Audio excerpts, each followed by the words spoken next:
কি লোভনীয় হয়েছে দেখতে, আপনাদের সামনে থেকে না দেখালে বোঝাতেই পারবো না।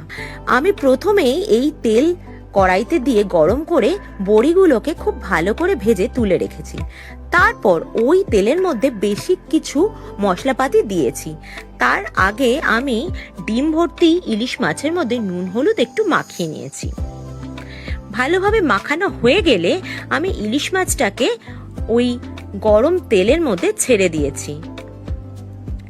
ইলিশ মাছ ভাজা এমনি গরম ভাতে খেতে অনবদ্য, তবুও আজকে একটু রকমারি রান্না আপনাদের সাথে শেয়ার করে নিলাম।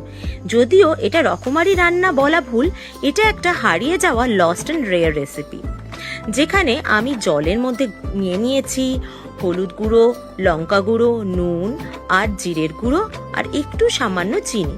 তারপর সেটাকে গুলিয়ে নিয়েছি।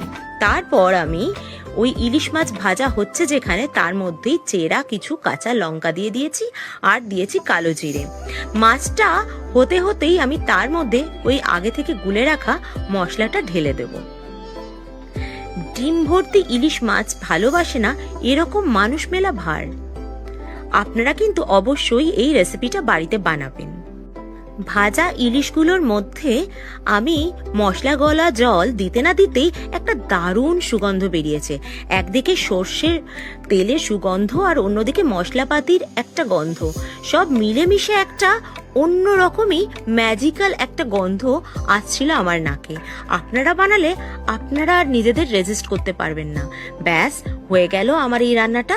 শুধু নামানোর আগে আমি কি করেছি, আগে থেকে ভেজে রাখা ওই বড়ি চূড়াগুলো দিয়ে দিয়েছি। ব্যাস তৈরি হয়ে গেল আমার বড়ি চূড়া দিয়ে ইলিশ মাছের তেল ঝাল। কি লোভনীয় হয়েছে দেখতে, আপনাদের সামনে থেকে না দেখালে বোঝাতেই পারবো না। চলুন আজ তবে এটুকুই। ও না না, দাঁড়ান দাঁড়ান, বাড়ির লোক খেয়ে কেমন বলছে সেটা তো অবশ্যই জানাতে হবে। কি কেমন হয়েছে বড়ি চূড়া দিয়ে ইলিশের তেল ঝালটা? কেমন, দারুণ না? আপনারাও অবশ্যই ট্রাই করবেন এই রেসিপিটা।